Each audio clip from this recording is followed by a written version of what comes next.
Hey Enneagram friends, this is Abbi Rodriguez, your certified and IEA accredited Enneagram teacher and coach, and today I have a special episode for you. Typically on the podcast, we have live coaching episodes and teaching episodes in between, but today I'm joined by one of my teachers, Reverend Nien. Nien is a contemplative Enneagram counselor, consultant, and global community builder.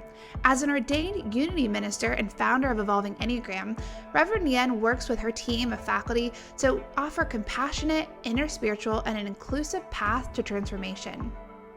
This January, I'll be a guest faculty with Evolving Enneagram for a contemplative practices in the Enneagram group that's going to meet during the daytime. And so I'm so thankful for the opportunity to offer you this conversation about pairing contemplative practices with the Enneagram. Well, so I'm so glad that we had some space to have this conversation, this discussion. And I realized actually after we scheduled it that you're my first traditional guest. I've had lots of people on the podcast kind of creating this with me because I do live coaching sessions. But you're my first guest that's from the Enneagram world. Yes. What an honor. Yeah. So our listeners have a little bit of information and background just from, hearing your bio. And I realized, our paths crossed almost 2 years ago now. It was April of 2020 as the world shut down. And our paths crossed because I joined one of your CPE, your contemplative practices in the Enneagram group. And so I know there's lots of things that we could talk about in this episode, but I'd love to spend more time talking specifically about pairing contemplative practices with the Enneagram. So I'd love to hear, was there an evolution to that? Did one of those things come before the other? Just that pairing of contemplative practices with the Enneagram. Yeah, my favorite topic. So this is great. So basically, I started practicing centering prayer back in 2005 through 7. I say that's a big window, but it's kind of like, when you first start a spiritual practice, it's very jagged in the beginning. So that's generally the time frame. And so I began that practice way back then. I learned the Enneagram first in 2002, and I've been teaching it since 2007, but I didn't originally merge the two. So I was originally using the Enneagram much more from a psychological perspective, which was so valuable. Oh my God, the ahas of understanding my type, understanding the types of everyone in my family, and the world, really, how I related or with the stories I told myself about the world. So that was an essential piece to my growth. And at the same time, though, I think so over the years, I saw, spiritual practice was transformational, and Enneagram work was also really helping me to become more self-aware, right? Yeah. So those two pieces can happen even sort of without that conscious merger. But it wasn't really until I became a licensed and ordained Unity minister, God, now 6-ish years ago, I can't even keep track of time. And I started doing ministry where at my church, it's I couldn't keep the Enneagram out of my life. I was doing just church ministry, in this interspiritual environment. But I kept teaching the Enneagram, and I saw that people were growing. Any of all the classes, I taught all sorts of different classes at my church, and of all the classes, it was my Enneagram groups that were really thriving and growing.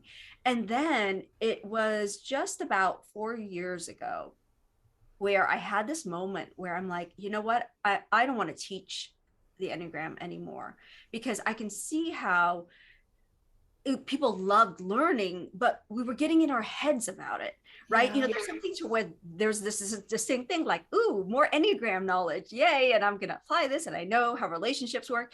And at that same time, a book came out at the time called The Sacred Enneagram by Christopher Huritz. And I want to give credit to that book for really it being this is where he put the two together. And when I saw that right before I was about to launch another series of classes, etc., I was like, this is it. This is exactly what I've been needing and wanting in terms of the merger of the two. So I told everyone, I'm not going to teach anymore. I'm only going to lead contemplative practices and the Enneagram practice and support groups, right? And so I'm like, we're going to apply this. We're going to merge our spiritual practice. And so I don't know what your communities are like, but getting people to commit to a 10-week window was a big deal in our communities at the time. It's people want to go in and out and this and that. And I'm like, I'm going to do it anyway. So I started 2 groups and they were both like 25 people, and I'm like, you got to meet 8 out of 10 people, and so we did it and it was amazing. And at the end of it, it was them. People were like, can we do it again? And then it kept happening where it's like, we want to continue this. And then it became a way of life. And what happened was, we can talk about the need for prayer or meditation, but there's something about, honestly, the accountability of having a group where you're doing it together to kind of force us into a practice we know is good for us. So it caused people to practice more regularly, more often. People, including myself.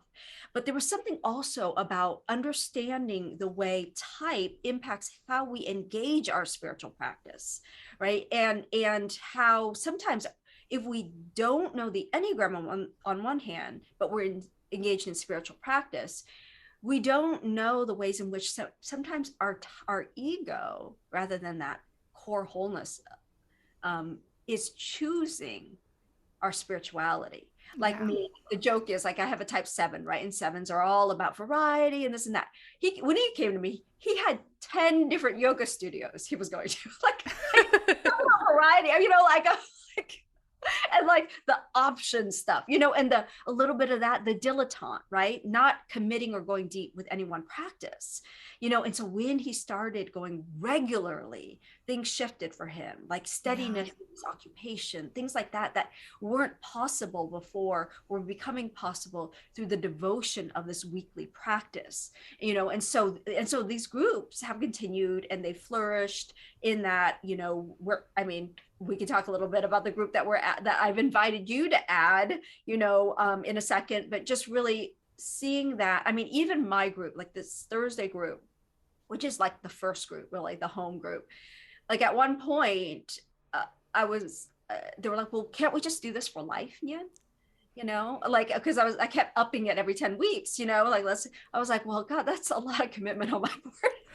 That's a lot I'm doing. So I had a bit of and that was the beginning of me recognizing there were people in the group that were growing and advancing, and that if they could also hold space, that we could expand the offering to make it more of a way of life, which is vital to me, and that we could offer it more days of the week, because I personally have a certain bandwidth. So my larger vision is to make these available to more people, more times of day, so that we can make it a way of life. And so there are people who, like you, have a church or something, like a religion or spirituality that is your core, and still treat CPE as sort of like an extension of their spiritual practice and community. For others, we've become church. Like people have told me, like, this is my church, because for me to do spiritual practice in community and actually engage in real transformation, and should be able to show up authentically, not, put your church face on kind of, like that to them is real church. And so people hold it very differently in terms of whether it's like the main spiritual community or a supplement to, and not having to choose between doing CPE and being deeply involved in your own church. In fact, I have ministers who are part of my community, so that's pretty amazing. So that was a long answer. If you have any that's great. Well, and even I love that you differentiated even how people participate in it, because I participated in a very supplemental way, and it's really been a gift because it is a very different space than what my faith community is. My background is I grew up evangelical, and then when I graduated from my master's program, I joined a Presbyterian denomination, and that space is something that I am committed to and tethered to that tradition, but this offers something very different that I can't find in the same way there. And one of the things that I really appreciated about your community when I first joined my first CPE group was it felt very obvious that everyone was welcome. For someone like me that grew up in more of that evangelical background tied to denomination, I felt very welcome. I felt very included. I felt like there was space for me in the same way that I think other people that would have a very different background, maybe have no ties to a worshiping community or kind of bouncing around things, still figuring it out or deconstructing it. There's so much space. And I think that was something that I really needed in that season when I joined. So it's been so refreshing to have that just welcoming space there. So, yeah. I so appreciate hearing that. And I want to interview you now and ask you more, more about how this space was different. And how did it offer something different for you? What was different? What was that? Yeah, for sure. Well, so, for me, what drew me to your community was actually part of my certification program. So when I was in the process of being certified for the narrative tradition of the Enneagram, you obviously learn a lot about yourself in addition to learning about everyone else. And one of the invitations that just kept coming up, one of the promptings was to put myself in spaces where I was increasing my capacity for receptivity. And that felt like such a vague concept. And as I would talk to people in my tradition, it felt like, sorry, I can't help you. I don't know about that. And it really was happenstance that I found your community. I realized I was trying to retrace how in the world did I find you. And I read your recommendation in Drew Moser's book, his Enneagram Discernment. I was helping with his book launch, and I just looked through of who else had recommended it, and I saw you, and then I found you on Instagram, and then I saw that you were moving things virtual. And I thought, this is it. This is what, I've gathered that contemplative practices, the huge piece of that is this receptivity piece of increasing your awareness of being present and not making things happen. And it was the path aligning in that moment. And so when I joined into that, so much of it was I couldn't find that space elsewhere. I tried to find it in my context, in my worshiping community, and it just wasn't in there in the same way. And maybe it was, I just didn't ask the right people, right? But once I joined into that, I realized so much of what was, in addition to having support around practicing contemplative practices and really having for the first time language about centering prayer. I'd heard the concept, but you were my first centering prayer teacher. And one of the things that was actually equally a gift was holding space for 2 hours every week, and to not be the leader, to not be the one in charge, to have no power other than participating. That was a tremendous gift in increasing my receptivity, not just to God in that 20-minute space, the language I would use, but to others, right? To bearing witness to the others that were in that group with no agenda other than seeing and holding space and being compassionate. I didn't realize how much of a gift that would be until it began to change me and transform. And I think so much of the space that I now can hold and have a capacity for in coaching, I think really started from being in CPE in that Contemplative Enneagram group, right? I had the Enneagram knowledge for my certification, but the presence I cultivated that capacity for in your groups. I love hearing that. Yeah, beautiful. And as you shared, it strikes me that, rather than maybe speak generally about it, I could speak very specifically about kind of around the circle of the Enneagram, how different types might gain something from that practice. Because for sure. It's okay that I speak to your type if, if your listeners already know, as a type 8, kind of that it is often the case. So what we do is the awareness of type helps in that it kind of, the idea behind the group is what you spoke to, which is a cultivating presence. And presence to me is where all our power is. It's where our capacity for love that doesn't try to correct another, love that doesn't try to control another or ourselves, like the capacity to be with in a way that actually transforms.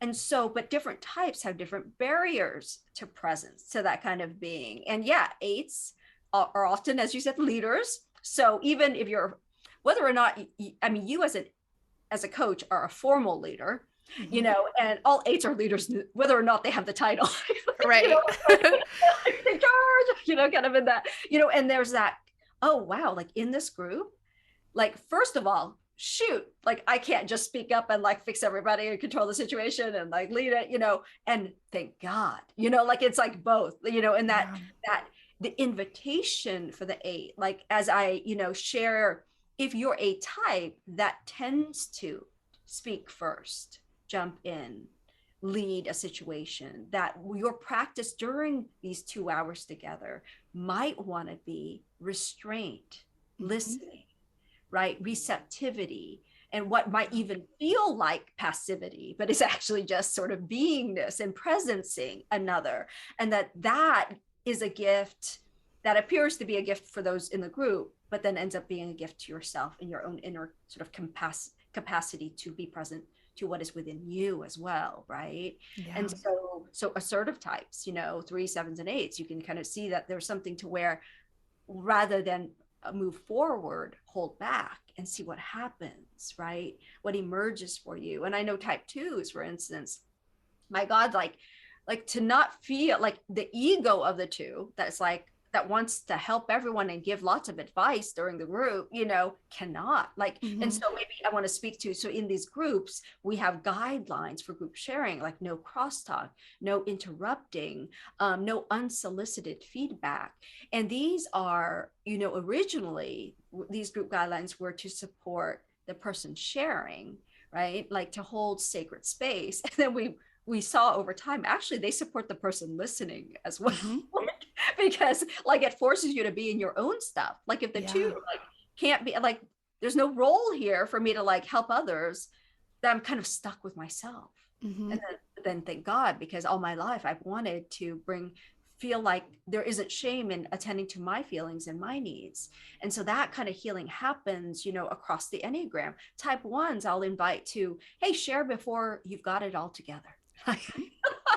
like without the poise and the, you know, the getting it right.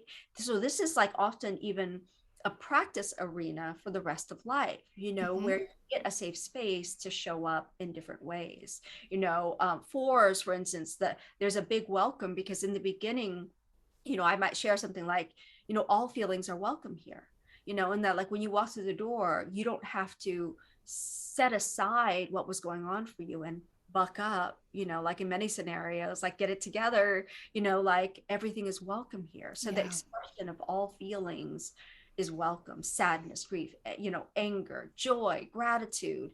And it's really a space to presence whatever is alive for you in a way that maybe our lives don't give us the skills to receive our own lives, right? And so the capacity to then receive your life in the fullness and bounty of what is already given, it gets enhanced, you know, through this practice as well, including, you know, the ways in which we short circuit our capacity for receiving like the wholeness of life because we say no to certain things. Like I see 4s who've learned how they say no to joy, and the 7s who've learned how they say no to grief, and thereby say no to a fuller, more robust happiness that comes from the transformation of that grief inside you, not the running from that grief, you know, many activities and ideas, right? So just some examples around the circle.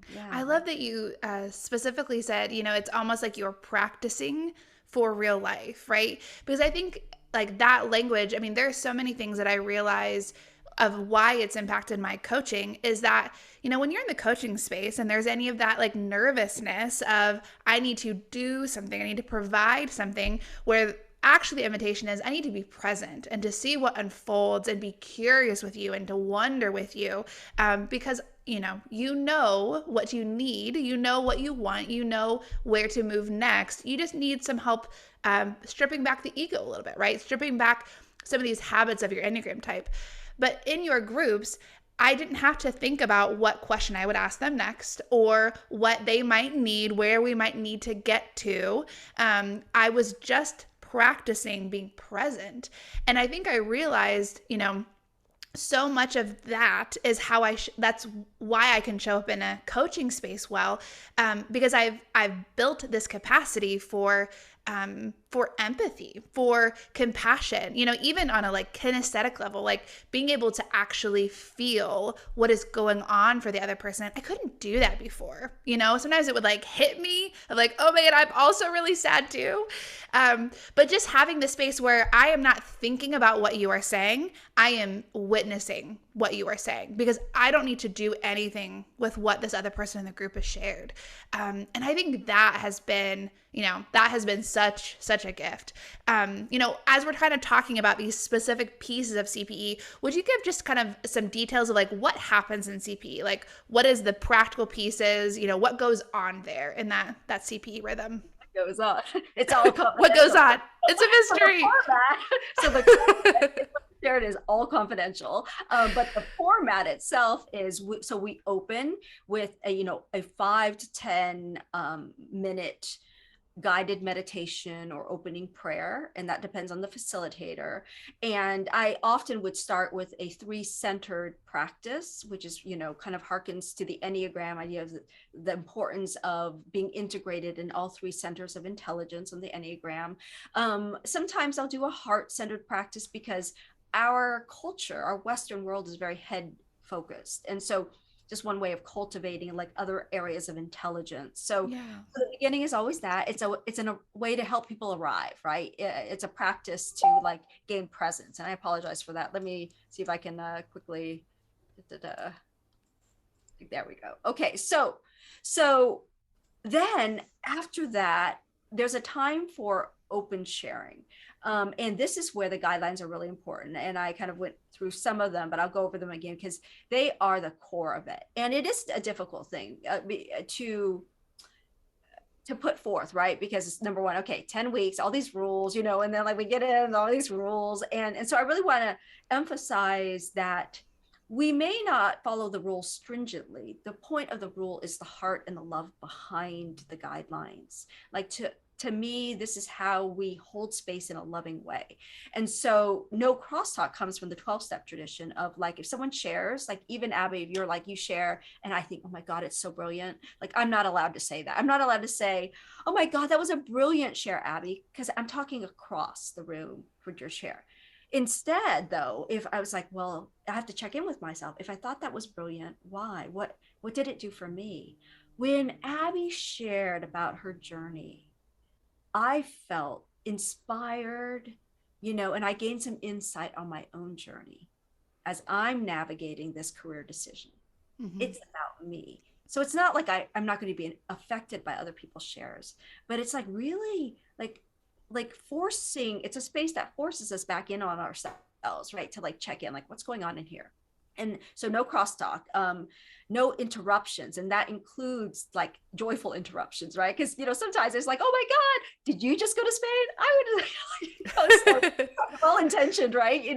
But even when we were meeting in person, I would even advise, don't even pass the tissue or don't ask them. You know why? If someone hasn't cried in years and they are finally releasing in tears, the moment you're oh, do you need, you've broke their space, right? Mm-hmm. And so well-intentioned interruptions can destroy what's moving in a person, right? That space. And so we try to keep tissue around the room, that kind of thing. But so that's a guideline. No interruptions. Of course, confidentiality. It's a very strict rule around everything that happens in group or is shared, can't be addressed outside. Not even a question of concern. If someone shared about an illness or a diagnosis, and again, this can feel really harsh, but the idea is almost it's a prayer circle. If it's almost you haven't entrusted it to God or spirit. If you're concerned about it afterwards, and so it's like we're really holding it like a prayer circle. And then so there's a period of sharing, maybe about 20 minutes, and then about 40 minutes in, we will start a 20-minute silent centering prayer sit. And so some of you are like, 20 minutes, that's a long time. Like 5 minutes is a long time if you're just starting. I've had people go, what? When I first started CPE, 5 minutes was a long time. And then they're like, 5 weeks into it, they're like, hey, it's not so bad. I got into it, and the recommendation for centering prayer as a practice is 2 20-minute sits a day. And I have found that when people work their way up to that, like, it is astounding at the level of transformation that happens. So that's the thing that happens in the middle. After the centering prayer sit, then the facilitator, you, me, Christina, others, would bring forth some sort of question for the group, or a very brief teaching, because the idea is that we generally study the Enneagram outside the group. It's not a group, if you're interested in learning more, that's for other spaces. This is a more sacred sort of presencing space. And so it might be a little bit of teaching, just something like, a little bit about the stances, and then asking people, how does that show up in your life how is that showing up in your life this week or today? And so that offers people a question for reflection.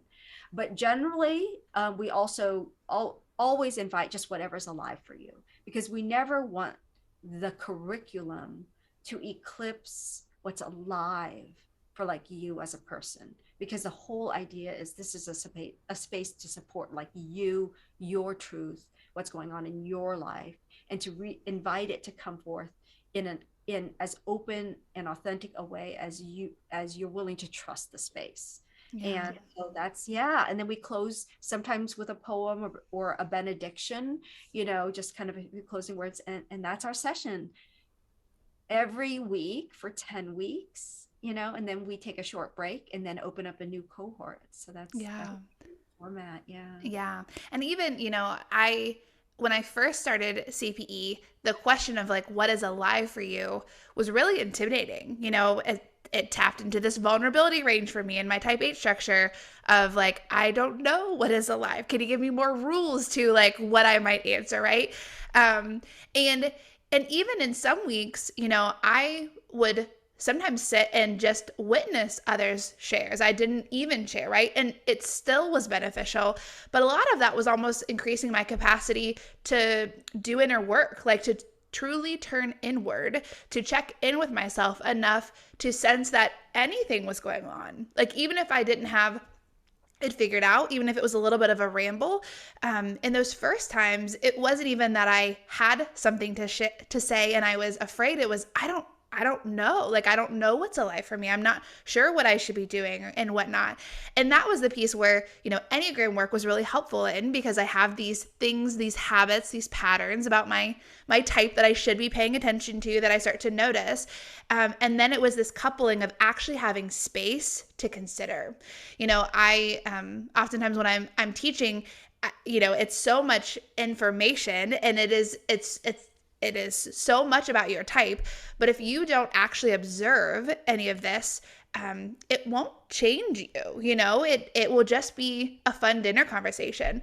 But also you have to have the capacity to actually observe yourself. It's not just, okay, I will sit down and observe myself, but CPE really built the capacity to actually observe myself, to have that inner observer, whether it was in that space as I'm hearing the language people are using to articulate their experience, as I'm actually intentionally checking in.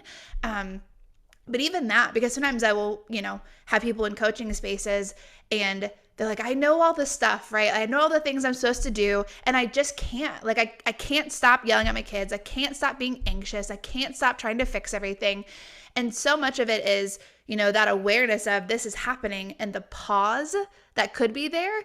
You have to develop the capacity for the pause. It's not just, I know what I should be looking for. So now I will pause. Like, you have to develop the capacity for that.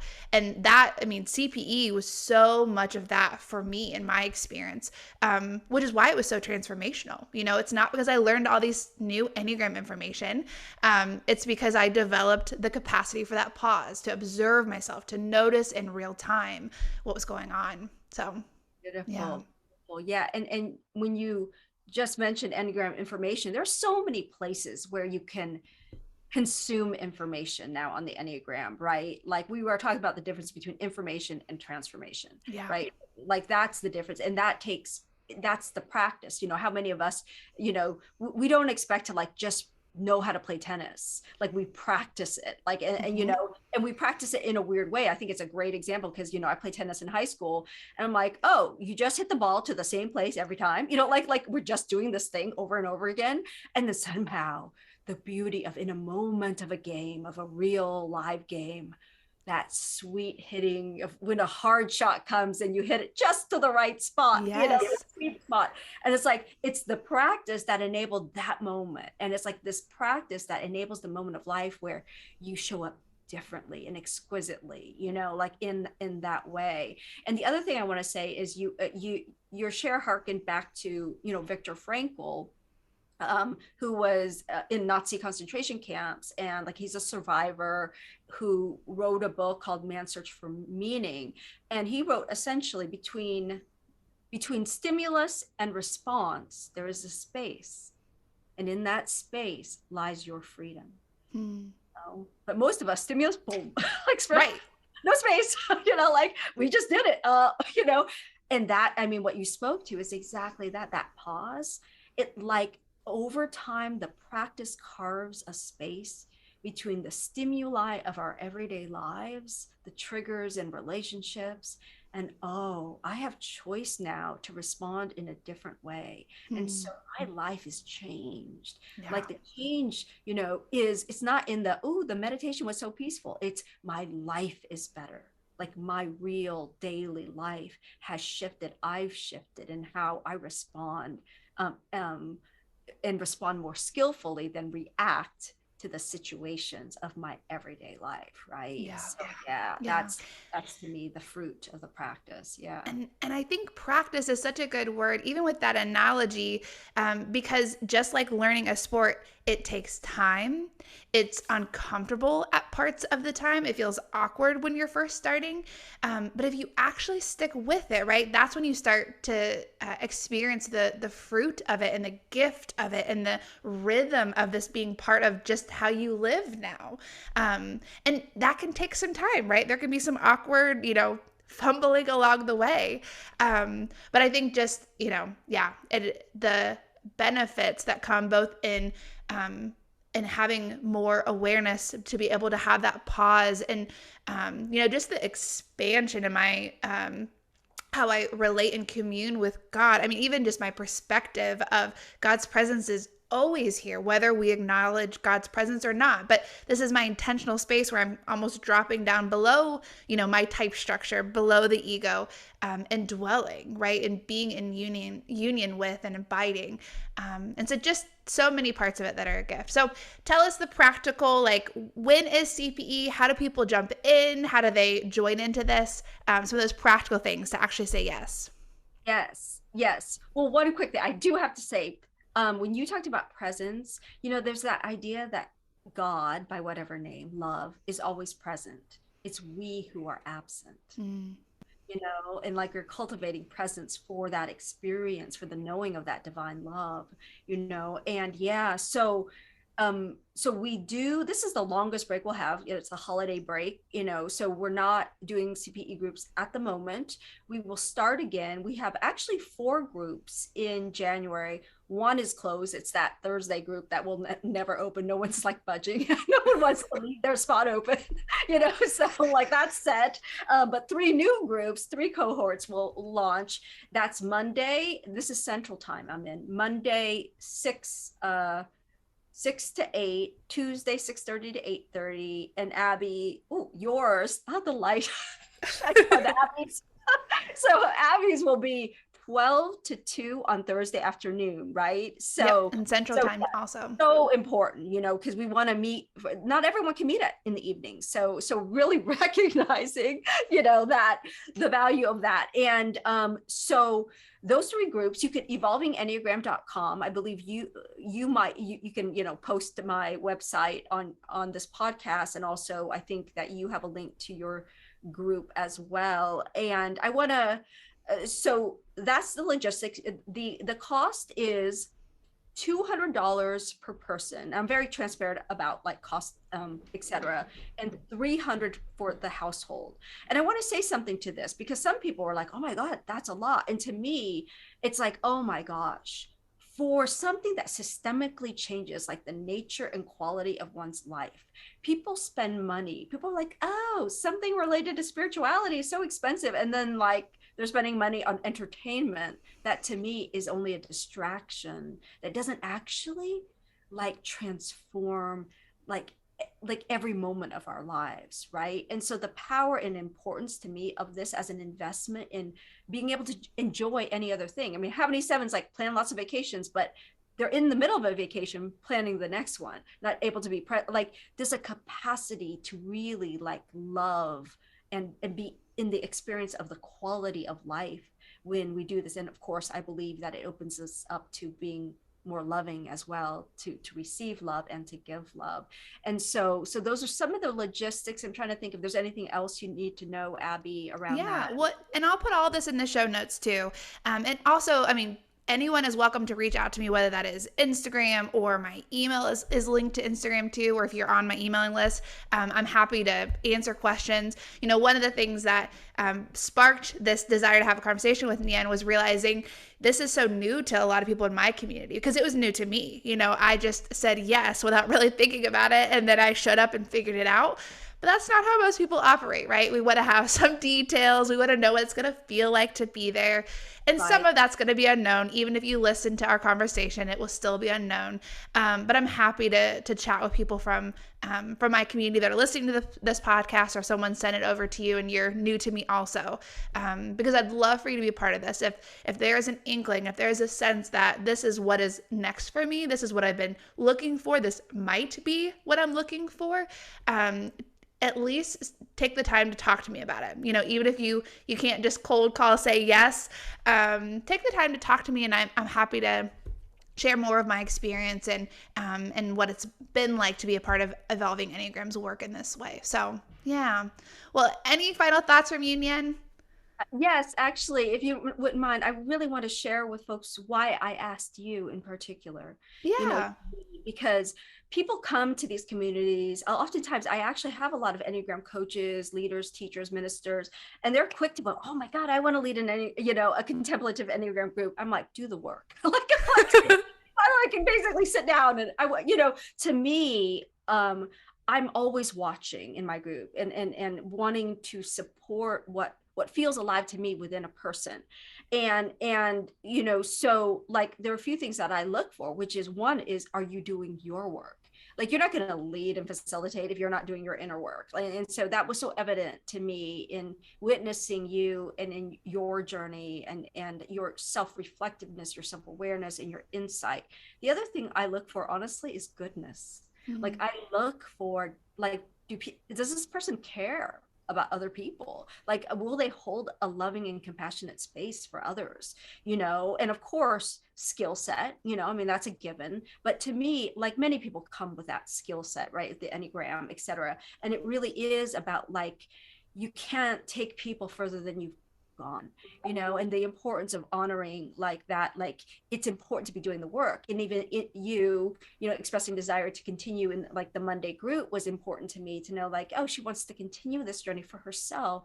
And so that was part of what like really put me over the top of like, I really want to invite her to lead a group to help expand this. And even in communities that like I'm not in touch with already, to really be able to offer it with your own nuance, with the integrity of your own religious / spiritual background, right? And so to that end, really, really honoring the importance of that. And again, I apologize for my little beeps, but you can see there's a lot of busyness in my life. That's okay. We can handle that. Right. Yeah. But thank you. I appreciate such affirmation and kindness. My journey with you has really been for me interacting with you as a teacher. And, we've developed into having some spaces where we can partner together and, just with me being a guest faculty in this next season. But I really appreciate that. It feels like it means a lot to have that affirmation from you as one of my teachers. So thank you for that kindness. Absolutely. Thank you. Yeah. So, of course, there's never enough time. There's so many other things that we can talk about. But thank you so much for being in this space with me and sharing your experience, how this has evolved for you. And I really hope that this will feel like a welcoming invitation for others to join into the work as well. So thank you. Yeah. Blessings. Hey, Enneagram friends. I hope that was all you needed to know to be ready to join the next January cohort of CPE, Contemplative Practices in the Enneagram groups. It has been such a gift to get to be a part of these groups over the past almost 2 years now, but especially having the opportunity to lead one in this next season. There's 2 options in the evening, and then the one during the daytime on Thursdays is my group. And we're also going to introduce some body-based meditations in that time that Nien talked about at the beginning. We're going to do a lot of somatic experiencing in that, entering into the space and also those promptings there. And so it's going to be a really great opportunity to connect and be a part of it. And I hope that you'll join.